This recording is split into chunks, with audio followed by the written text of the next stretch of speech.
ह्या प्रभागामध्ये उद्याच्या 5 वर्षाच्या करता पुणे महानगरपालिकेची सूत्र कोणाच्या हातामध्ये द्यायची हा निर्णय सुज्ञ माझे पुणेकर घेणार आहेत आणि त्याकरता इथं विजयी संकल्प सभा आयोजित केलेली आहे। त्या सभेला उपस्थित असणारे अधिकृत उमेदवार 9चे श्रीमती गायत्री मेढे कोकाटे, ब मधनं बाबूराव दत्तोबा चांदेरे, क मधनं पार्वतीताई अजय निवण, ड मधनं अमोल रतन पालवडकरजी, आबा सुतार, बालम सुतार, संतोष तोंडे, सुनील चांदेरे, साहेबराव कड, शांताराम जांभूळकर, ॲडव्होकेट शिवाजीराव जांभूळकर, ब संजयजी बालवडकर, अंकुशराव बालवडकर, राहुलदादा बालवडकर, प्रकाश तात्या बालवडकर, राजेंद्र पाडाळे, अजय निमण, मनोज बालवडकर, शिवम सुतार, अर्जुन शिंदे, खंडूशेठ पांडेकर, निलेश पाडाळे, जितेंद्र कोळेकर, विशाल पवार, नंदकुमार निकाळजे, हिंद केसरी अभिजित कटके, विवेक मुन्ना खैरे, आपल्या शेजारच्या 8 प्रभागातील आमचे विनोद बाळासाहेब रणपिसे, पौर्णिमाताई बाळासाहेब रानोडे, अर्चनाताई मधुकर मुसळे, प्रकाश ज्ञानोबा ढोरे, तसंच त्या प्रभागातील उपस्थित असणारे आमचे बाळासाहेब रानोडे, दिलीपराव रानोडे, शहाजीराव रानोडे, मधुकरराव मुसळे, वीरेंद्र रानोडे, अमृता रानोडे, सुमित कलापुरे, योगेश पवार, अरुण सदा, राजेंद्र जुनवणे, संदीप गायकवाड, सर्व या दोन्ही प्रभागातील जमलेले माझे मतदार बंधू भगिनी, पत्रकार मित्र आणि माझ्या तरुण मित्रांनो, गेल्या 35 वर्षाच्या राजकीय जीवनामध्ये मी अनेक निवडणुका लढलो। अनेक निवडणुकीच्या निमित्तानं महाराष्ट्राच्या कानाकोपऱ्यामध्ये जाऊन प्रचार केला। यावेळेसची निवडणूक जरा आगळी वेगळी निवडणूक आहे।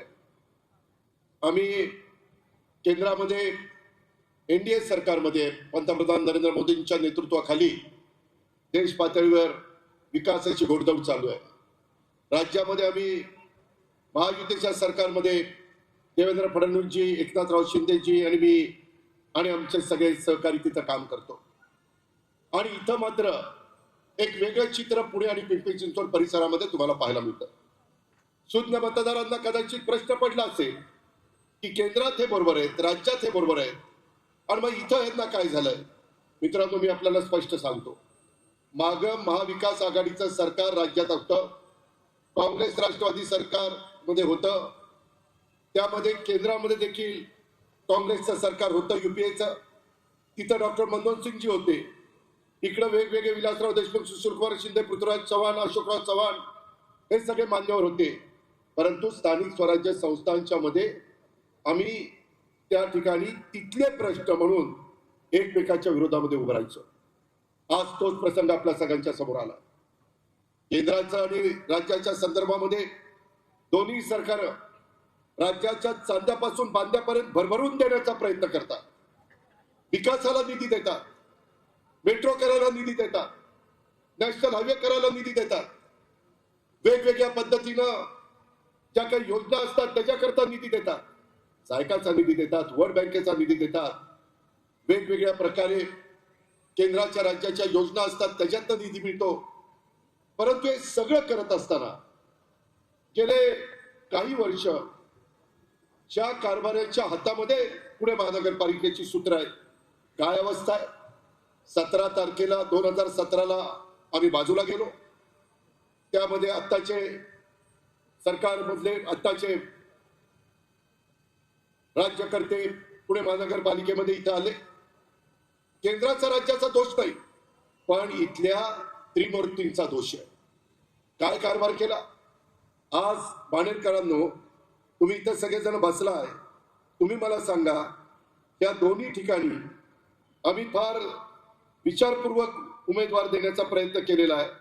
आज या दोन्ही प्रभागात नव्हे तर पुणे महानगरपालिकेमध्ये ट्रॅफिकची समस्या आहे का नाही आहे, त्याला जबाबदार कोण। पुणे महानगरपालिकेचं काम नव्हतं का। मी शेजारी नदीच्या पलीकडे पिंपरी चिंचवड महानगरपालिका, बाणेरकरांना तुम्हाला सगळ्यांना माहिती आहे, 92 ते 2017 25 वर्ष मी तिथं महापौर करायचो, स्टँडिंग कमिटी चेअरमन, पीसीएमटी चेअरमन, वेगवेगळी पद त्या ठिकाणी द्यायचो।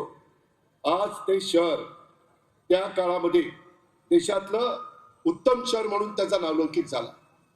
पुणे विद्येचं माहेरघर आहे, आपली सांस्कृतिक राजधानी आहे। इथं सर्व क्षेत्रातले मान्यवर राहतात. माझा बाणेरचा परिसर, बाणेरच्या जुन्या लोकांनी आठवा काय परिस्थिती होती. पेरूच्या बागा होत्या, शेतीवाडी माझी लोक करायची. इथला शेतकरी समाज कष्टाने त्या ठिकाणी स्वतःची शेती फुलवायचा. परंतु काळ बदलला. तिथं आपण स्पर्धा घेतल्या म्हाळुंगे बालेवाडीमध्ये आणि त्याच्यानंतर इथला सगळा परिसर बदलत गेला. टॉवर झाले, उंच उंच इमारती झाल्या. पाण्याचं काय? आज वरसगाव पानशेत खडकवासला टेमघर त्याचं पाणी आपण देतो. तुम्हाला मी सांगतो बाणेरकरांनो, मी ज्यावेळेस राजकारणात आलो ना, पुणेकर 5 टीएमसी पाणी प्यायचे. ही गोष्ट 1990-92 ची. आणि आता पुण्याला आपल्याला 22 टीएमसी पाणी द्यावं लागतं. 22. आज टँकर कसे वाढलेत? कोण जबाबदार आहे? सोसायट्यांचं आता मला निवेदन दिलेलं आहे. सोसायटीचे माझे सहकारी इथं आलेले होते. त्यांच्या काही समस्या आहेत, त्या समस्या सोडवण्याचं काम पुणे महानगरपालिकेचं नाही आहे. त्याला जबाबदार कोण? आज पुण्याचं पाणी वरसगाव पानशेत खडकवासला टेमघरचं कमी पडायला लागलं. आम्ही भामास्केटचं पाणी आणलं, तेही पाणी कमी पडतंय. लोकसंख्या प्रचंड वाढली. 6 विधानसभा मतदारसंघ होते, तिथं 8 झाले. 2029ला कदाचित 10 होतील.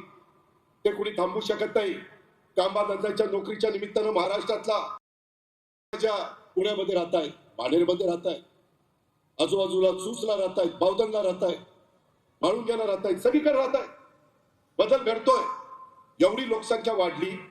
माझ्या महाराष्ट्रातल्या अनेक भागातले, माझं परभणी असेल, माझं बीड असेल, माझं धाराशिव असेल, माझं त्या ठिकाणी अहिल्यानगर असेल, अनेक भागातली लोक पोटा पाण्याची खळगी भरण्याच्या करता या परिसरामध्ये येतात. तो घटनेचे शिल्पकार डॉक्टर बाबासाहेब आंबेडकरांनी दिलेला त्यांना अधिकार आहे. युगपुरुष छत्रपती शिवाजी महाराजांच्या त्या ठिकाणी शिवशाहू फुले आंबेडकरांच्या विचारधारेने आम्ही पुढे चाललेलो आहे. आम्ही जाती जातीमध्ये धर्मामध्ये तेढ निर्माण करू इच्छित नाही. सगळा समाज आपला आहे. युगपुरुष छत्रपती शिवाजी महाराजांनी हिंदवी स्वराज्याची स्थापना करत असताना 18 पगड जाती 12 बलुतेदारांना बरोबर घेऊन हिंदवी स्वराज्याची स्थापना केली. हा इतिहास कोणी विसरू शकत नाही. मग असं असताना काही चांगल्या कार्यकर्त्यांना संधी देऊन त्या भागाचा कायापालट करायला नको. त्याच्यामध्ये मगाशी मी त्या अमोल बालवडकरचं भाषण ऐकत होतो. काय चूक आहे त्यांची? उद्याच्याला एखाद्या कार्यकर्त्यांनी एखादी मागणी केली आणि ती आपल्याला देता आली नाही तर 4 गोष्टी समजून सांगता येतात. शेवटपर्यंत तुम्ही त्यांना खिळवत ठेवता. तुम्ही त्यांना नीटपणे उत्तर देऊ शकत नाही. अरे त्यांनी जीवाचं राज केलं पक्ष वाढवण्याच्या करता, आणि तुम्ही मात्र त्यांना अशा पद्धतीने खड्यासारखं बाजूला टाकता. ही महाराष्ट्राची संस्कृती नाहीये. हा महाराष्ट्राचा इतिहास नाहीये. इथं माझ्या लाडक्या बहिणी बसल्यात. मला तुमच्याबद्दल अभिमान आहे. आज बहिणी देखील या 2 भावांच्या मागे मजबूतीने उभ्या आहेत, बाबूराव आणि आमच्या अमोलच्या. आज आम्ही 2 बहिणींना उमेदवारी दिली, गायत्री आणि पार्वतीताईंना. आज ते तुमचं व्यवस्थित प्रतिनिधित्व करतील. आज तुमच्या माझ्या भागातल्या ट्रॅफिकची समस्या, बाणेर रोडला ट्रॅफिकची समस्या आहे, पुणे सातारा रोडला हायवेला ट्रॅफिकची समस्या आहे, सर्व्हिस रोड बाणेर ते बावधन रोड म्हाळुंगे सूस इथं निर्माण झालेली आहे. ती समस्या आपल्याला सोडवायची आहे. बालेवाडीमध्ये हायस्ट्रीट येथे बंद इंग्रजी माध्यमिक शाळा पीएमसी चालवणार, कुणी प्रायव्हेट संस्थेच्या घशात घालण्याचा प्रयत्न करतो का? गोरगरिबांची मुलं शिकू नये. मी देखील पिंपरी चिंचवडला कॉर्पोरेशनच्या महानगरपालिकेच्या शाळा त्या सीबीएसई स्कूल तिथं सुरू केलं. श्रीमंतांची मुलं सीबीएसईच्या स्कूलला जाऊ शकतात. अरे ज्यांच्या घरामध्ये दिवसभर काम केल्यानंतर संध्याकाळी चूल पेटते किंवा ज्यांचं उत्पन्न मर्यादित आहे, मध्यमवर्गीय, त्यांची ऐपत नाही एवढ्या मोठ्या शाळेमध्ये मुलांना टाकायची. मग त्यांच्या मुलांना उद्याचा भारताचा जबाबदार नागरिक म्हणून त्याला शिक्षण घेण्याचा अधिकार नाही? राईट टू एज्युकेशन कायदा केलेला आहे. कशा करता केलाय? या महाराष्ट्रात आणि या देशामध्ये जन्माला आलेल्या प्रत्येक मुलाला मुलीला शिक्षण मिळालं पाहिजे. ते महात्मा ज्योतिराव फुले आणि सावित्रीबाई फुलेंनी आपल्याला शिकवलेलं आहे. पुढल्या श्लोक अहिल्यादेवी होळकरांनी आपल्याला कशा पद्धतीनं समाजाचं भलं करायचं असतं. बारव बांधायचे असतात, विहिरी बांधायचे असतात, घाट बांधायचे असतात, देवळं बांधायची असतात. तो इतिहास त्यांचा आपल्या सगळ्यांच्या समोर आहे. मौलाना आझादांनी देशाला स्वातंत्र्य कसं मिळवायचं ते शिकवलंय. शाहीर अण्णाभाऊ साठेंनी शायरीच्या माध्यमातून संयुक्त महाराष्ट्राचा लढा आणि इतर गोष्टीला चालना देण्याचं काम त्या ठिकाणी केलं. संयुक्त महाराष्ट्राचा लढा नंतर झाला, पण त्यांच्या शायरीनं संपूर्ण महाराष्ट्र पेटून उठला. हे अण्णाभाऊ साठे त्या ठिकाणी होते. या गोष्टीचा विचार करा. त्याच्यामध्ये सर्वांना तिथं राजमाता जिजाऊ, शिवबाला जन्म दिला त्या राजमाता जिजाऊ, रमाई माता, किती नावं घेऊ, अशी माणसं, स्वराज्य रक्षक छत्रपती संभाजी महाराज, जे आयुष्यामध्ये एक देखील लढाई हरली नाही असा राजा परत पृथ्वी तलावर होणं शक्य नाही, ते छत्रपती संभाजी महाराज. नंतर घात आपल्या घरातल्या माणसांनी केला हे आपण इतिहासामध्ये किंवा छावा चित्रपटामध्ये बघितलेलं. मित्रांनो, जरूर 21व्या शतकामध्ये आपण गेलोय. आयटीचं युग आहे, बायोटेक्नॉलॉजीचं युग आहे, इन्फॉर्मेशन टेक्नॉलॉजीचं युग आहे, एआयचं युग आलंय, कृत्रिम बुद्धिमत्ता. ते मुलांना शिकवलं पाहिजे. मध्ये आम्ही 270 कोटी रुपयाचा एक प्रकल्प टाटाशी चर्चा करून 220 कोटी रुपये टाटाने घातले, 50 कोटी रुपये आपण घातले. CIITचं काम बाणेरच्या परिसरामध्ये चाललेलं. कशा करता? ज्या मुलांच्या हाताला काम नाहीये त्यांनी चांगल्या प्रकारचं तिथं शिक्षण घ्यावं, कोर्स करावा आणि त्यांना उद्याला स्वतःच्या पायावर उभं राहता येईल. CIIT 350 कोटी रुपयाचा. आम्ही मुलांचा विचार करतोय. इथं माझ्या लाडक्या बहिणी बसल्या, त्यांना पाठीमागच्या काळामध्ये कुणी विचार केला नाही. आम्ही विचार केला. दर महिन्याला फुलाची पाकळी देण्याचा प्रयत्न करतो. आम्ही उपकार करत नाही. ती माझी लाडकी बहीण आहे, तिला आम्ही भाऊबीज देतोय. तिला रक्षाबंधनाच्या निमित्तानं काही ना काही देण्याचा आमचा छोटासा प्रयत्न आहे. आमच्यावर आरोप झाले हे बंद करतील. अरे, आम्ही बंद करणारी माणसं नाहीयेत, आम्ही लोकांना दिशा देणारी माणसं आहे. आणि म्हणून बाणेरकरांनो, तुम्ही विचार करा. मी उद्याच्याला या सर्वांचं नेतृत्व करणार आहे. मी कामाचा माणूस आहे, मी बिनकामाचा माणूस आहे, मी शब्दाचा पक्का आहे. मी थोडासा कडक असेल पण विकास कामं करता कडक आहे. तुम्ही बघा, पिंपरी चिंचवड मधले रस्ते, फ्लायओव्हर, बाकीची कामं कुणालाही जाऊन विचारा कुणाच्या काळामध्ये झाली. का मधल्या 9 वर्षामध्ये इथं जी कामं रिंगाळली, किती दिवस मेट्रोची कामं चालली, ट्रॅफिकच्या समस्या सोडवायला नको. नदी सुधार कार्यक्रम का गतीनं होत नाही? का आपल्याला अधिकचं पाणी मिळत नाही? मी प्रयत्न करतो मुळशीचं पाणी आणायचा. तुम्ही म्हणाल दादा तुम्ही पालकमंत्री आहे. मी पालकमंत्री म्हणून जी माझी जबाबदारी ती पार पाडण्याचा प्रयत्न मी केलेला आहे. पण मला पुणे महानगरपालिकेच्या ह्या सगळ्या माझ्या सहकारी मित्रांनी साथ दिली तर महानगरपालिकेला संविधानाने, घटनेने, कायद्याने वेगळा अधिकार दिलेला आहे. त्याच्या संदर्भात कुठं आरक्षण टाकायची, कुठं स्मशानभूमी, कुठं दफनभूमी, कुठं त्या ठिकाणी वेगवेगळी उद्यानं, कुठं क्रीडांगणं, कुठं त्या ठिकाणी वेगवेगळी समाज मंदिरं, कुठं त्या बाबतीमध्ये कचऱ्याची विल्हेवाट लावण्याच्या करता आधुनिक पद्धतीच्या तंत्रज्ञानाचा वापर, त्या गोष्टी बघायला नको. हे कुणाचं काम आहे? केंद्राने भरभरून दिलं, राज्यांनी भरभरून दिलं, ते कुठं कमी पडले नाही. पण इथली लोक कमी पडली. इथं ज्यांच्यावर जबाबदारी होती ते कारभारी लोक कमी पडली. म्हणून उद्याच्या 15 तारखेला कारभारी बदलायचा. तुम्ही मला कारभारी पद द्या. नाही पुण्याचा चेहरा मोहरा बदलला तर नावाचा अजित पवार सांगणार. मी आपल्याला अतिशय स्पष्टपणे सांगतो, माझी प्रशासनावर पकड आहे. मला सकाळी 6ला मी कामाला लागतो. 4 दिवस नाही, रोज मला सवय लागलेली. सकाळी 6 पासून रात्री उशिरापर्यंत मी काम करतो. मला वाटतं पुण्यात तुमचं माझं आहे. बाहेरचे लोक येतील, भाषण करून जातील. अरे, जे बरं वाईट व्हायचंय ते तुमचं माझं पुण्यामध्ये होणार आहे. बाहेरचे लोक येणार नाही. आपली माणसं ओळखा, आपली माणसं पहा. आणि ह्या पद्धतीनं मागच्या काळामध्ये बाबूरावांनी, अमोलजींनी ह्या भागामध्ये चांगल्या प्रकारची कामं करून दाखवली. आता अमोलनी मला फिल्म दाखवली, त्याच्यामध्ये हॉस्पिटल. अरे, गोरगरिबांची मुलांना, मुलींना, त्यांच्या आया माय माऊलींना, त्यांच्या बाप दाद्यांना मोठ्या हॉस्पिटलमध्ये जाण्याची त्यांची ऐपत नाही, परंतु त्यांना त्यांचं आरोग्य चांगलं ठेवण्याचा अधिकार नाही. त्या हॉस्पिटलला कुलप लावून ठेवता. ही तुमच्या कामाची पद्धत. तिथं उलट गोरगरिबांना जर सुविधा दिली, पुण्यामध्ये डॉक्टर मिळतात, पुण्यामध्ये नर्सेस मिळतात, पॅरामेडिकल स्टाफ मिळतो. आज पुणेकरांनो, बाणेरकरांनो, या सगळ्या प्रभागातल्या माझ्या सहकार्यांनो, तुम्हाला माहिती आहे आपल्या पुण्या शहराची स्वच्छता करण्याच्या करता 12,350 लोक काम करतात. किती? 12,350. सकाळी उठल्यानंतर 6 वाजता कोण झाडलोट करताना दिसतंय? कुठे गेले 12,350 लोक? कॉन्ट्रॅक्टर आणि आपल्या महानगरपालिकेमध्ये काम करणारी लिस्ट एवढी आहे. कुठं जातो पैसा? कोण लक्ष देणार? महानगरपालिकेचं काम नाहीये. 15 गाड्या ऑटोमॅटिक रस्ता साफ करणारे आपल्याकडे. काय करतात गाड्या? जवळपास 111 छोटे मशीन ते सिरम इन्स्टिट्यूट आहे त्यांच्या आदर पुनावालांनी दिलेत. ते असं सक करतंय, कचरा सक करतंय. कुठे गेले 111? कचरा कसा दिसतोय? वेगवेगळ्या भागामध्ये कुठं कचरा दिसतोय? का कचरा उचलला जात नाही? इंदोर शहर मात्र देशामध्ये पहिलं येतं आणि आमचं पुणे शहर पहिलं येत नाही. पुणेकरांनो, बाडेकरांनो, किती लोकांना माहितीये जगामध्ये प्रदूषणाच्या बाबतीमध्ये पुण्याचा 4था क्रमांक आहे. ही परिस्थिती आहे, ही अवस्था आहे आपली. त्याच्याकरता ग्रीनरी केली पाहिजे, झाडं लावली पाहिजे. त्याकरता प्रयत्न महानगरपालिकेने करायला नको?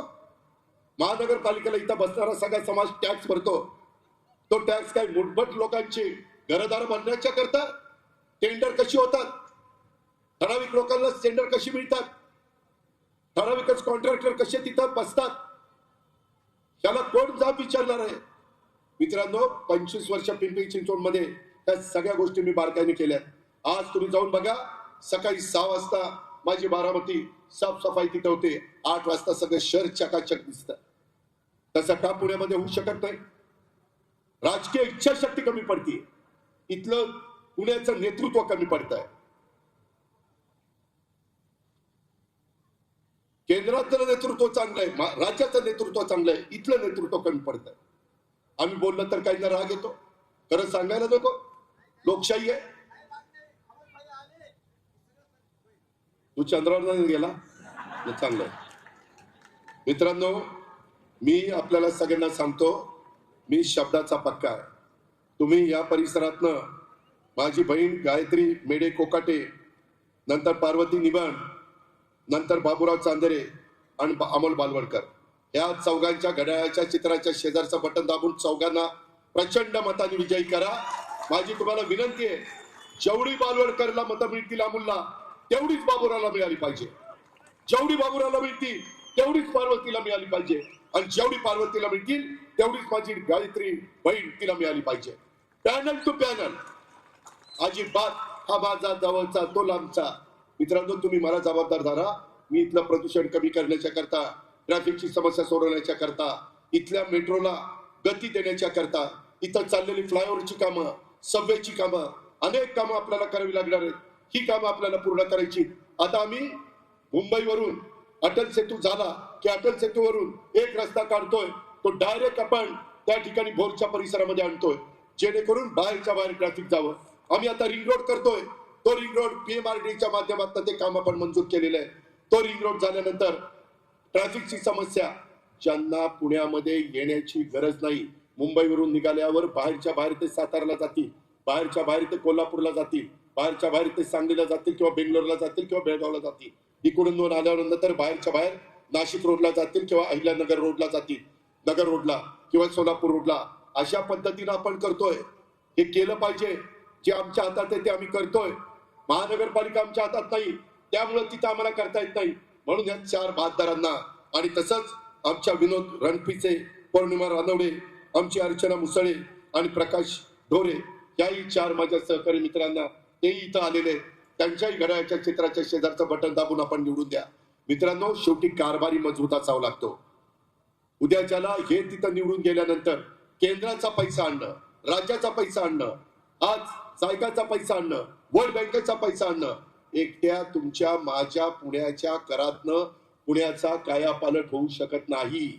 गेल्या 5 वर्षामध्ये मी त्याच्यामध्ये माहिती घेतली. मित्रांनो, माझ्याकडे ती माहिती आहे. त्यामध्ये तुम्ही तर आश्चर्यचकित व्हा की या सगळ्या संदर्भामध्ये काम करत असताना जवळपास पुण्यामध्ये 4-5 वर्षामध्ये साधारण जो काही निधी दिला गेला, तो निधी हा मोठ्या प्रमाणावर त्या ठिकाणी दिला गेला, परंतु त्या निधीचा तशा पद्धतीनं उपयोग झाला नाही. जवळपास मी आपल्याला सगळ्यांना सांगेन यामध्ये आपण साधारण पुणेकरांना जो काही निधी दिला गेला तो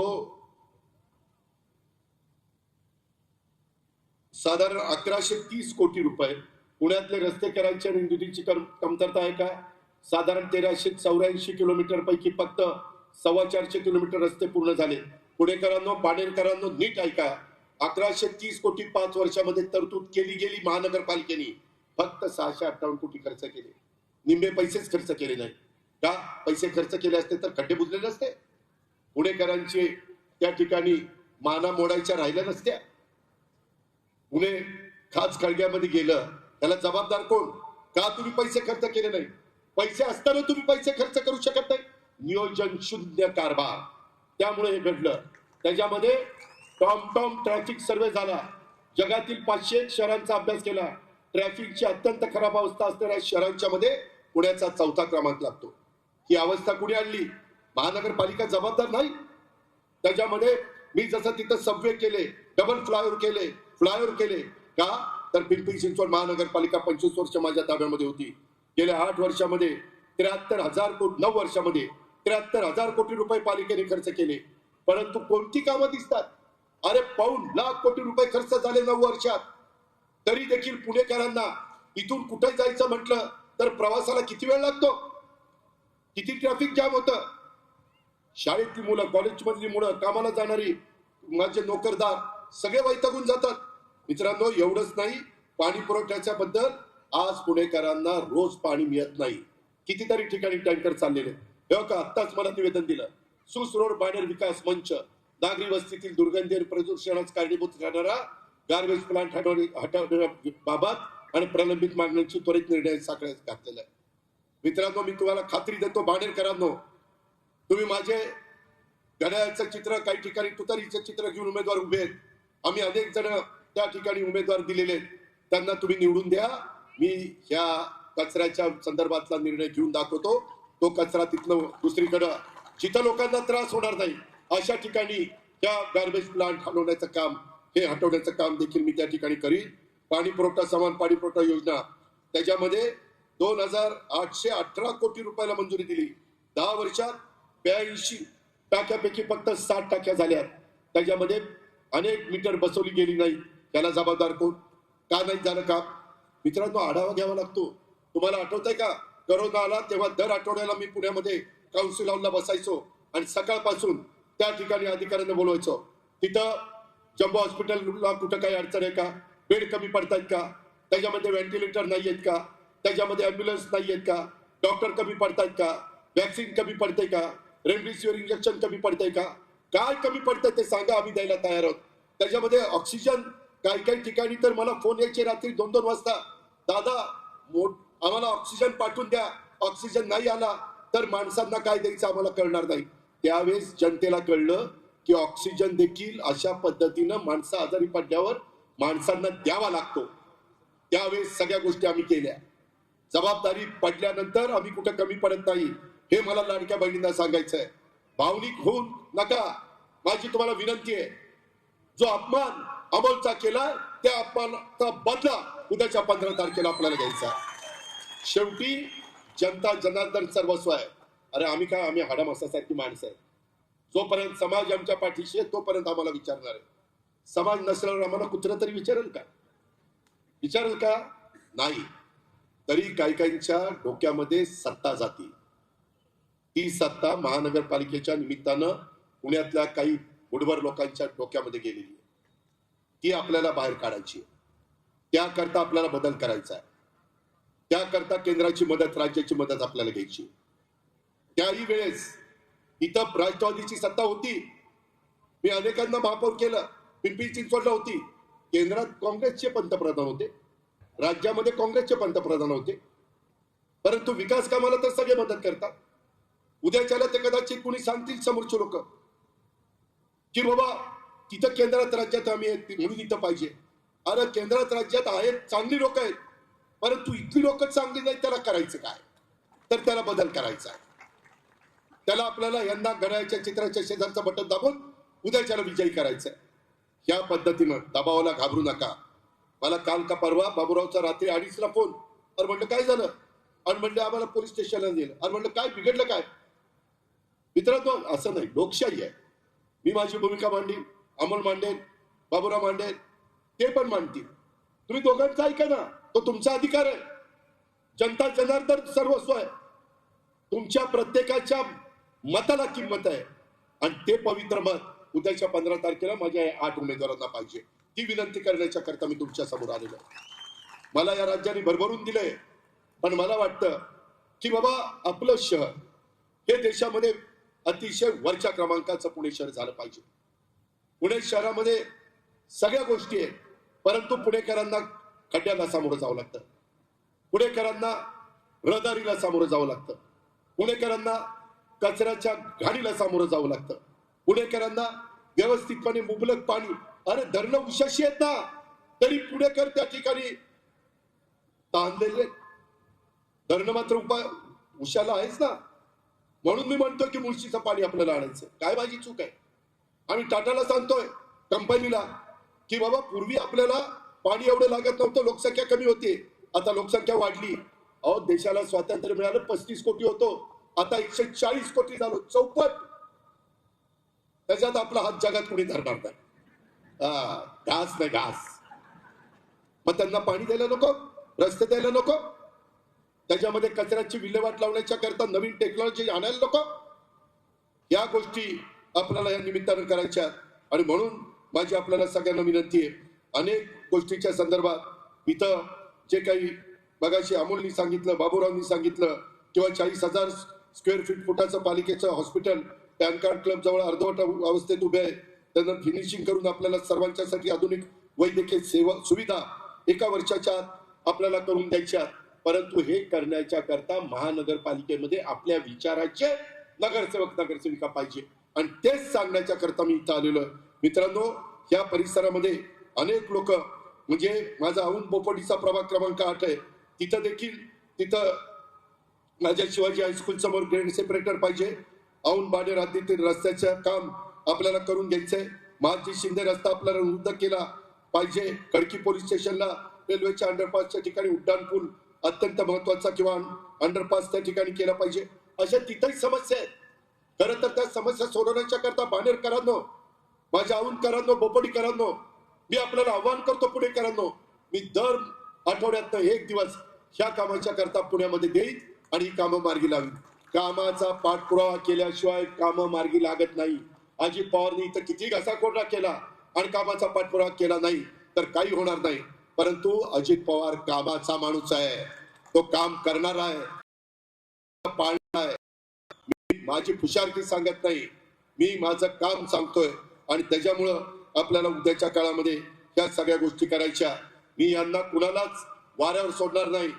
रात्री 12ला असू नाही तर 2ला असू, कुठलाही बाका प्रसंग त्या ठिकाणी निर्माण झाला तर हा अजित पवार यांच्या पाठीशी उभा राहील.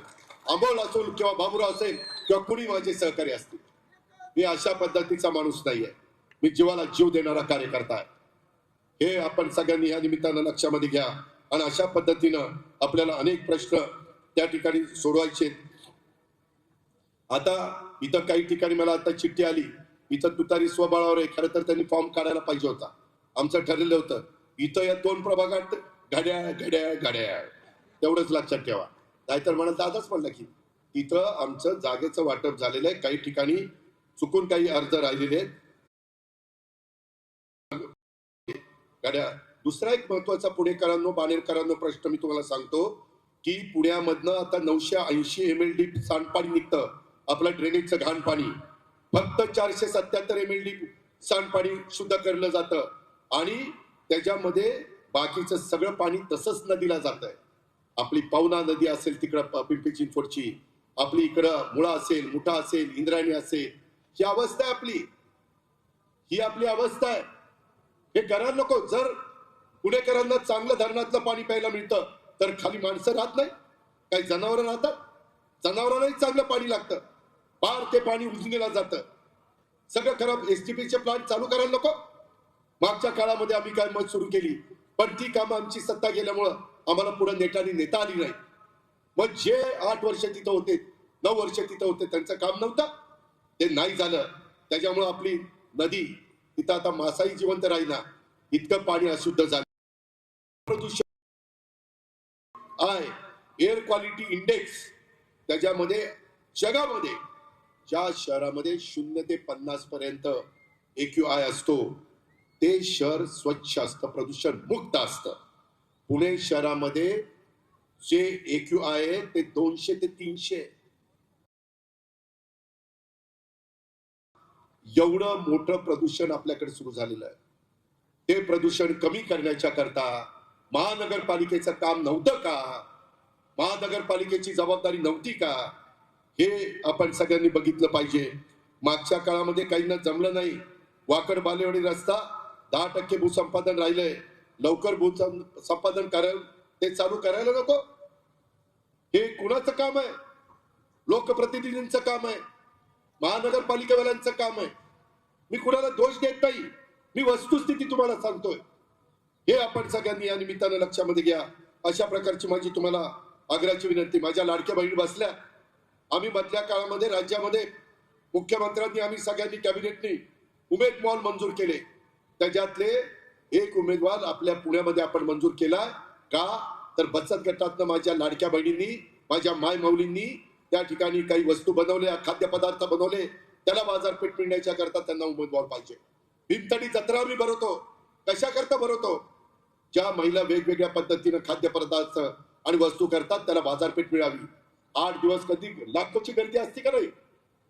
समाजाच्या करता काय काय आज अमोलनी, बाबूरावनी 5 वर्ष, गेले 8-9 वर्ष सातत्याने कार्यक्रम घेतले. वेगवेगळ्या प्रकारे दिवाळीमध्ये कार्यक्रम, सतत कार्यक्रम चालतात. कशा करता? एक समाजाची बांधिलकी आपण काहीतरी लागतो. ही बांधिलकी डोळ्यासमोर ठेवून या आमच्या जीवाभावाच्या सहकाऱ्यांनी आपल्या केल्या. त्याच्या करता उद्याच्या 15 तारखेला मतांचा जोगा मागायला आलेलं, ते तुमच्या हातामध्ये आहे. बाहेरची लोक पण खूप इथं मोठ्या प्रमाणावर आहे.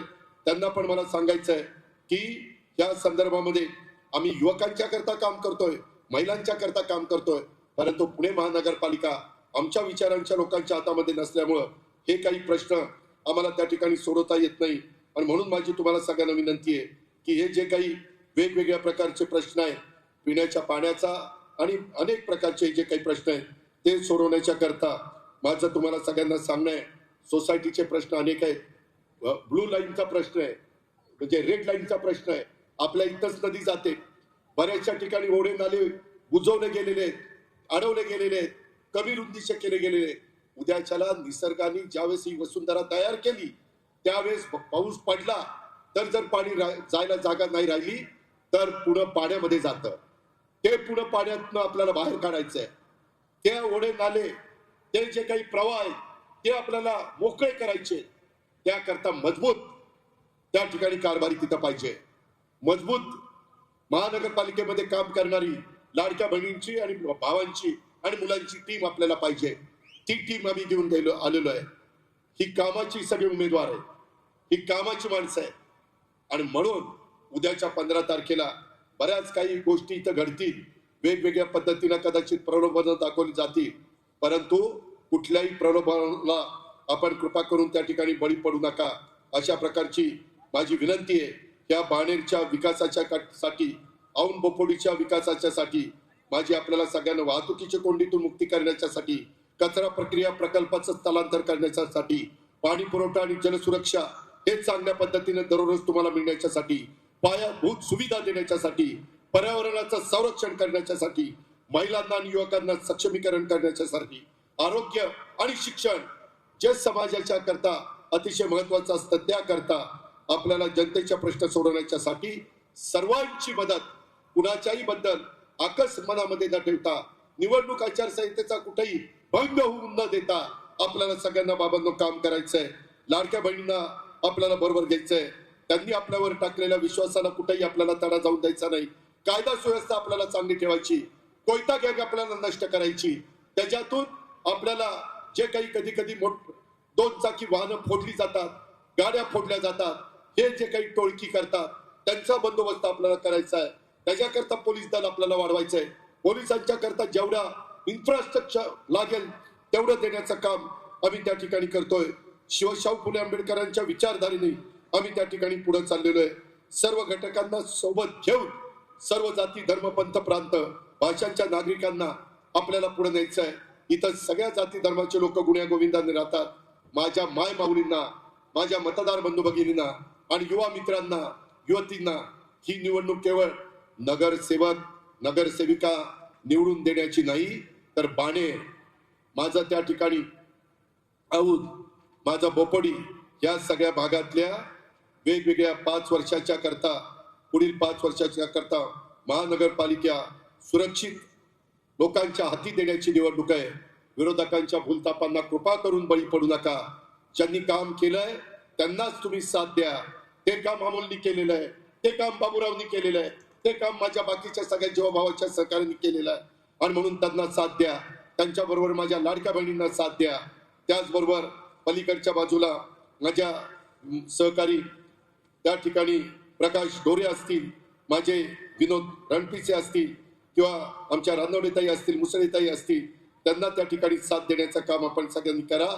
मी आपल्याला खात्री देतो की आपण या पद्धतीनं काम जर केलं तर या प्रभाग क्रमांक 8 आणि 9 या दोन्ही प्रभागाचा चेहरा मोहरा बदलण्याच्या करता नव्हे, तर संपूर्ण पुणे शहराचा चेहरा मोहरा बदलण्याच्या करता आम्ही कुठं कमी पडणार नाही. हा बदलून दाखवू त्याकरता आम्ही स्वस्थ बसणार नाही.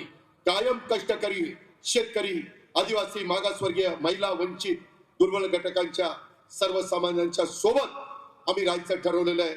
सर्वांना, मध्यमवर्गीय असतील, उच्चभ्रू असतील, सगळ्यांना बरोबर घेऊन जाण्याचं आम्ही ठरवलेलं आहे. हे आपण सगळ्यांनी लक्षात घ्या आणि त्या पद्धतीनं आपण आम्हाला आशीर्वाद द्या, आम्हाला भरभक्कम पाठिंबा द्या.